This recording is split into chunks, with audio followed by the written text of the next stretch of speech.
For the murder of the wounded, looting, cannibalism, you are hereby sentenced to death by hanging. Or torment.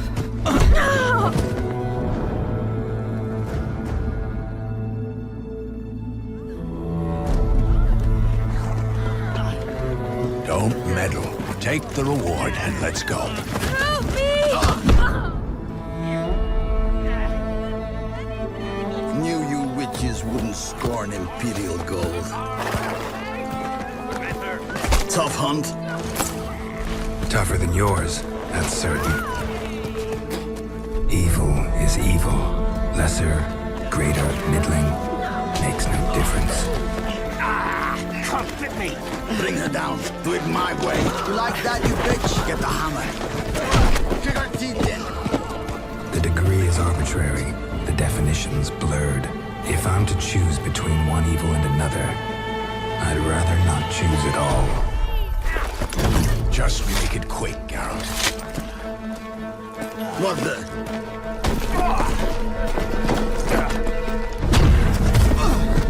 Close your eyes. Hit him.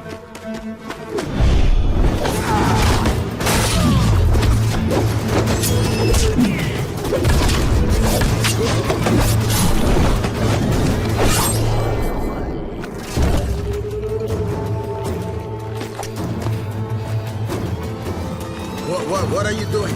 Killing monsters.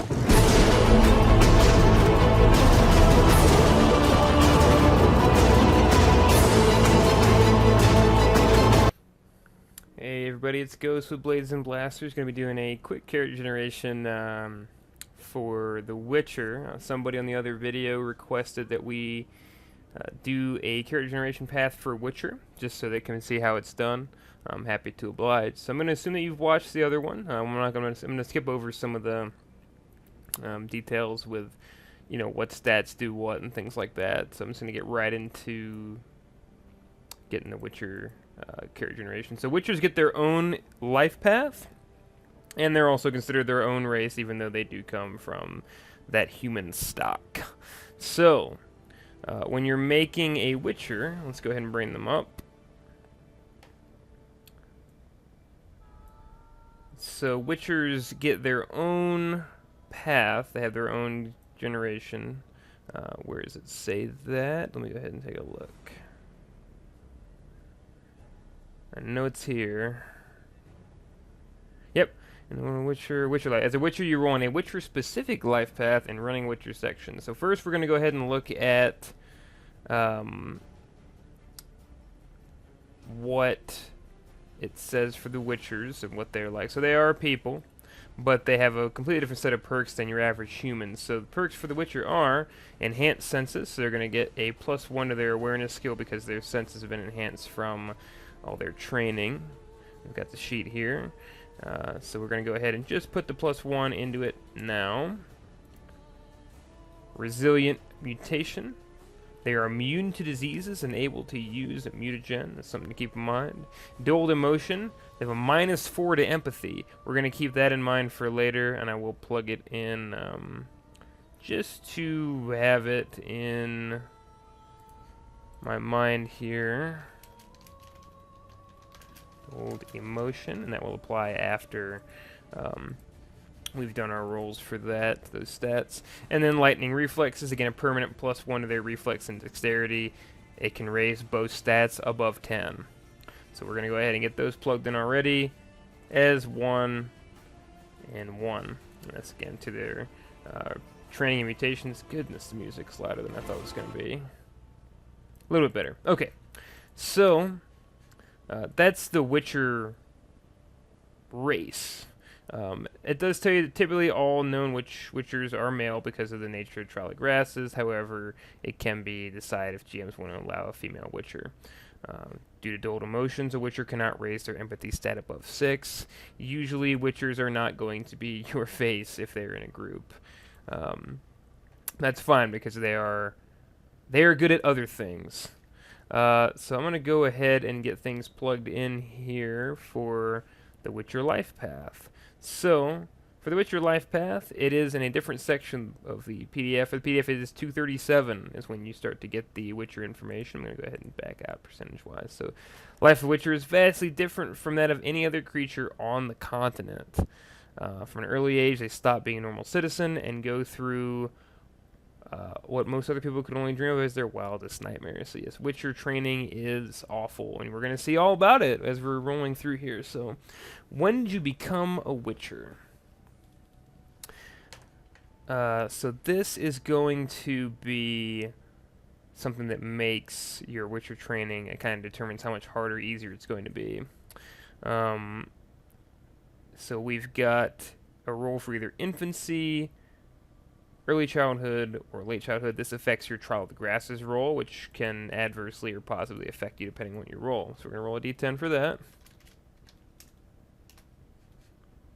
So we rolled a 3. That is early childhood. It's between 4 and 6 years old. This is about the standard. Just give it the percentages. So you look like you got about a. Looks like you have about a 60% chance about to roll that. So that's standard, I guess, for that age. Let me go ahead and get these plugged in just so we can keep track of it. Male. And also, you only get one profession as a Witcher. So. In case you were trying to be a Witcher warrior, that didn't happen. You are straight up a Witcher for this, whenever you select it. So, where does that plug? So we're going to keep track of background here. And we're going to do Witcher training life path. There we go. School and starting age. So starting age is early childhood, 4 to 6. And then school. This is going to determine some bonuses that you may have as a result of your training. So you've got your Wolf School, Griffin School, Cat School, Viper School, and Bear School, and they all have their different bonuses. We're going to roll a d10. Another 3. That is going to be the Griffin School, so +2 Vigor threshold. It improves Vigor, which can help with your signs that you can cast and use. So that's pretty good. And then I'll put Griffin School as the school. And that is how you spell Griffon. Yes, the Griffon School. +2 Vigor threshold. Okay, so we've got our school, and we've got our, when we became a Witcher, how did the early training go? So these can be bad or good. Usually bad. I think it's a mix. Either, I think odds are bad, evens are good. Yes, looks like it. So we're going to roll a d10 and see how unlucky we are. Oh my god, we just can't stop rolling 3s. So 3s is make one Witcher enemy. Training, you formed a rivalry with another Witcher in training, so we'll go ahead and put that in. Add in rival, Witcher enemy. Did you see it is it's vastly different from the other life path rolls. And then how did your trials go? So early childhood did not benefit us in any way, and neither did anything that happened during our early training. So this is just going to be straight up roll of what happens. You don't want a 1. That's bad. That is good. So it's just memories of horrible pain, no modifiers, no effect. So this is great. That means no negatives, because otherwise you've got... This is the most likely choice, of course, because there's a 50% chance. 60? Yes. So it's the most likely one, which is good. We can just put that there. So there's no additional modifiers. You just passed. You did well for the Trial of the Grasses. So... your most important event. This is a D10. Kind of adds a bit of backstory for yourself. It changes things. So, let's see what we got here for this guy. 2 is going to be hunted by a sentient monster. The tables turn when you hunt sentient monsters like grave hags and Kataken can be dangerous quarry, and you want to becoming hunted. The hunted for a stressful night. Okay, that's that will probably give this particular Witcher perspective. as well as some interesting plot hooks in the background. Also, we should put early training, rivalry, Witcher, or Witcher rival. If I could spell Witcher rival. Okay. Where are you now? This is kind of what happened after your life as a Witcher, if you're a personal Witcher looking for work, etc. So we're gonna roll a d10 and see what's up. 4. Became a hermit. So this is again the most likely option, just given the stress of being a Witcher, and the lack of empathy. It's sensible that a Witcher would just say, yeah, fuck this, I'm out. So went ahead and plugged that in. Now is the life path stuff. So what it says here is Witchers can be between 50 and 260 years old, and for each one you're going to make some rolls in the life path what you did during that time. So usually the oldest Witchers were like that age, but most of the ancient quote-unquote Witchers are dead. So we're going to go for something pretty median, like 140. I think that's fair.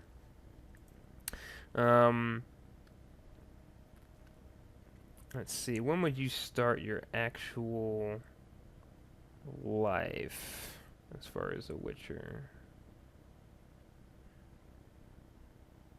I would say in your 20s sounds about right. Let's see. Just want to see if I can confirm something for sure on this one. Yep. You're somewhere between 20 and 29. So we'll go with 20. Each decade, when you could have each decade after this, choose how much took. So from 20 to 30, I believe, is when we make our roll. So 20 to 30. Let's do some quick math. 20 to 30, 30 to 40, 40 to 50, 50 to 60. To go ahead and keep the video short, we'll make it that our Witcher's like 50 years old. So 20 to 30, 30 to 40, 40 to 50. So that'd be 3 rolls on this table. We're going to go all in hard. In my opinion, this is the most beneficial option you can make. Because again, it's entirely up to you, but if you're looking to get the most out of being a Witcher, I think you go all in on the hard hunts and you take whatever you get. So as far as for these rolls, based on what it is, you roll in the danger row for that risk level to see if something went wrong during the decade. And I believe this is a percentile roll. I'm looking through here to make sure, but with it being that, hey, 75% danger, I'm thinking you roll 100%. Anything that is within 1 to 75, you got to roll on the outcome for the danger table on 245. But if you hit that, 76 and above, I think you're good. I guess you could do it the other way if you wanted to. 24, 1 in 25. We're gonna go ahead. We're gonna do it. We're gonna do it from 1 to 75 is bad. 76 and above is good. So here's our first one for 20 to 30. Already starting off good. So something bad happened. Danger. Okay, so for danger, you roll a 1d10 if it's events, wounds, or enemies. That's a wound. These are bad, but that's fine. We expected something like this could happen. So for wounds, you're gonna roll a d10 and apply whatever you get. 9. -5 health. Ooh, not great. Not great. So we're going to put that in our life events from years 20 to 30. We suffered some venom damage. That's going to be -5 to our health when we get to it. Yeesh. That's a painful one. And we'll note there -5 to health. Okay, but we didn't die or anything, so that's good.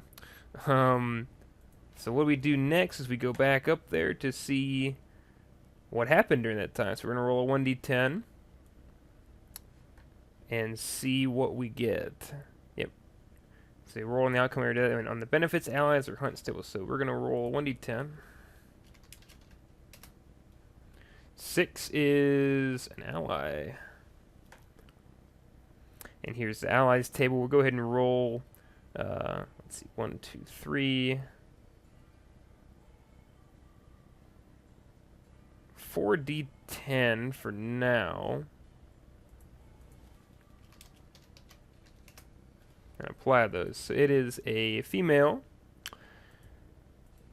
bounty hunter, saved them from something, and they're an acquaintance. Okay. And we're going to roll a percentile to see if they're alive. They're dead. And let's see how many decades later they died. 4 decades. In fact, that doesn't fit with his age. We're predicting the future. No, we'll just go ahead and say that they died here for the sake of it, and then roll a d10. And they were a casualty of war. And then we'll add that in as a second life event.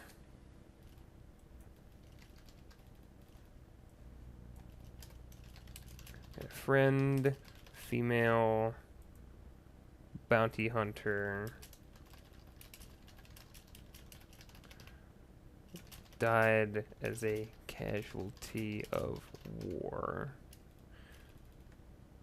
It's because 4 decades from now, has not passed at the time of this guy's age. So I'm going to go ahead and we're going to cut that part of it. But died as a casualty of war. Family bounty hunter that was saved. Acquaintance. I believe that's how you spell acquaintance. If not, so be it. Alright. So that was our 20 to 30s and 30s to 40s now. Let's see what happens with that. And of course you can obviously change you know, how dangerous your travels are going to be. The reason that I went all in on risky was, 1, just for the fun of it to see what we get. 2, because if you notice, depending on how risky your travels are, you can potentially get other benefits. So that's when I go through for character stuff, I'm always of the opinion, let's go in, let's go for broke if we're gonna do it. Let's go in for this stuff. So yeah, that was my thought process, is just try to get as many benefits as we can for our character, but we take whatever comes of it. So from 30 to 40, we're gonna roll for the risk. And we're suffering again. This is the downside of going all in for risk, because sometimes you take pain. And this time it is an enemy. So we're going to roll for our enemies. We're going to roll d10. 1, 2, 3, 4, 5. Slash roll 5d10. 10. It is a male.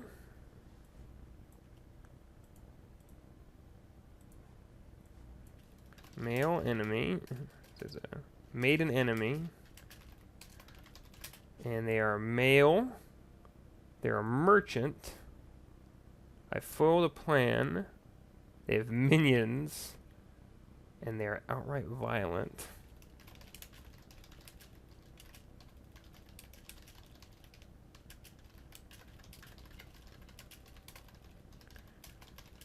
Violent.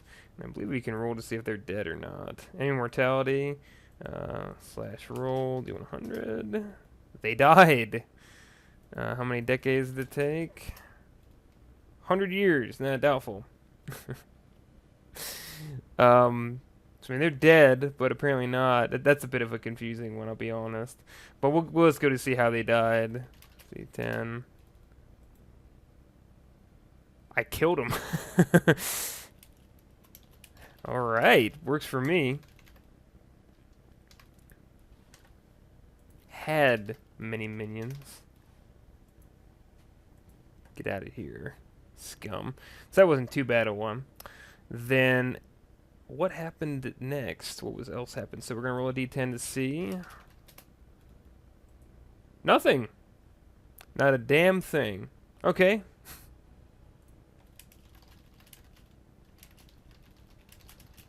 So I pissed off a merchant and killed him. That's good. 40 to 50, this will be our last one, then we'll do the stats. So 40 to 50, same thing, D100. We're still getting in danger. This is the risk. You roll continuous danger, D10.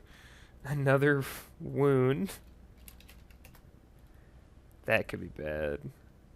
Yes, stiff arm, -1 minute armor. Shattering blow to your arm left you with weeks of recovering a stiff arm. You can still hold a sword and fight, but stiffness always aggravates you. Get that plugged in there. And then what happened during that year? 6. Another ally. Let's see if this ally lives.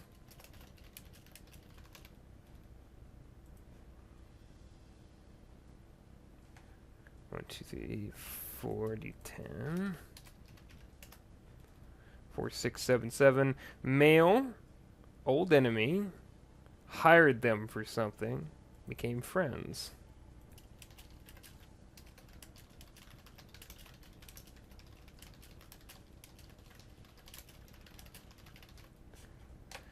And are they alive? Yes.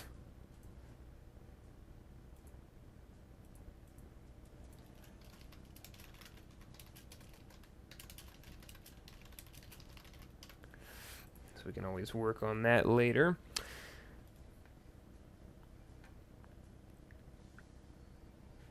So, now we've got that in. That is all the rolls we were going to do for this one. So, didn't pan out. That strategy actually probably made it worse, rolling 2 wounds.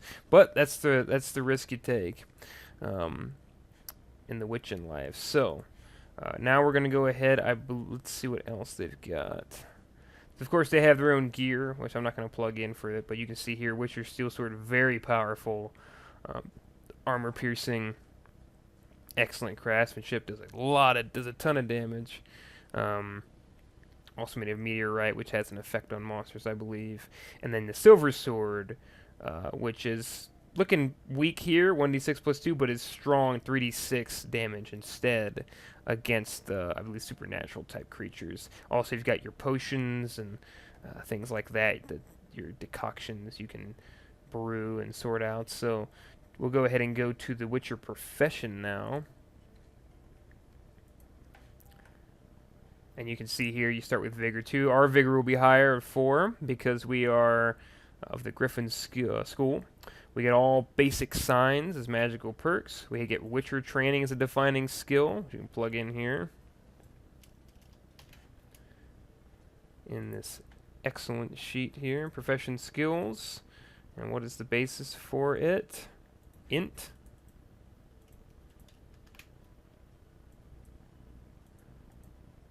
Okay.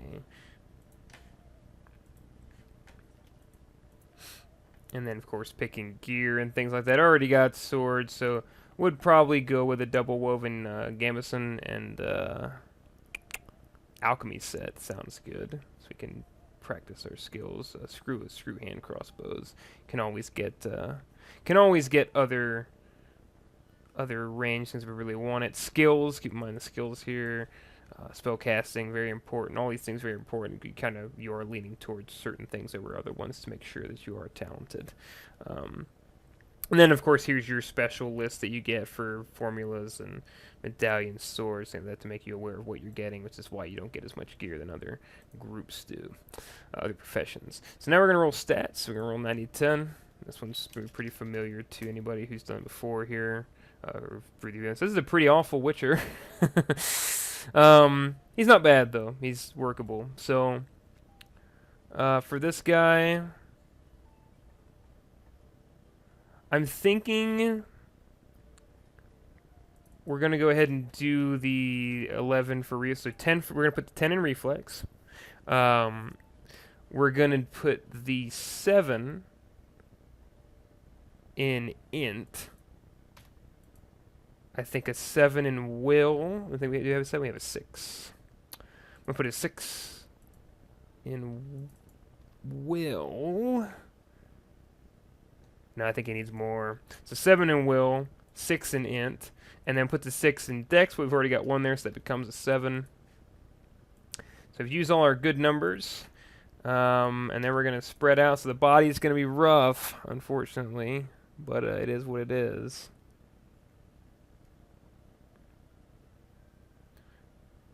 Five. Empathy, we don't care. So empathy is going to drop down to 1 because of the -4, but I'm going to put my lowest number in there. Because why wouldn't I? And then 4, I think the last number we have is a 5? Yes? Yes. It's not the greatest stats in the world, but you know, you take what you get. And then of course you'd apply skills and things like that. So body stats, he ain't looking too great. It's a good thing we went kind of decent in will, because he's got that -5, so 12. Divided by 2 is 6. So he's gonna have 25 HP. That is terrible. That is terrible, terrible HP. Where's the... Would this decrease it? I mean, I guess that works, but it might also hurt other body stats, because his melee damage shouldn't be affected. So we have to look at updating that in the sheet, if there's anything we can do to fix that specifically, update it for this. But yeah, so he'd be at 25 HP base at all times. That's pretty rough. But you know, that's the hand that fate dealt him. So we've got all that updated. We've got those plugged in. Encumbrance, resolve, all that's good to go.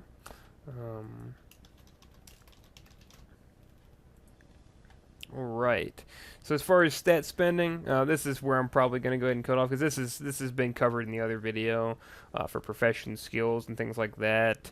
For building a Witcher, you can kind of go one of two ways. You can kind of be everyman and, you know, be pretty good at both spellcasting and swordsmanship. Keep in mind that you got to have at least one of your 44 profession skills in all of these, plus your defining skill.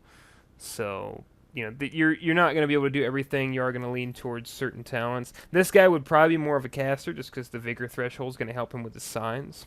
So I would say that, you know, for this particular guy with the Griffin School thing, you might go hard into signs and maybe alchemy. He's a bit more of a tricky Witcher as opposed to just brute forcing it. But his swordsmanship's still going to be off the chain because you have 11. You know, 11 reflex really puts you in a power position. I suppose you could go higher for will because that's going to be your spell casting.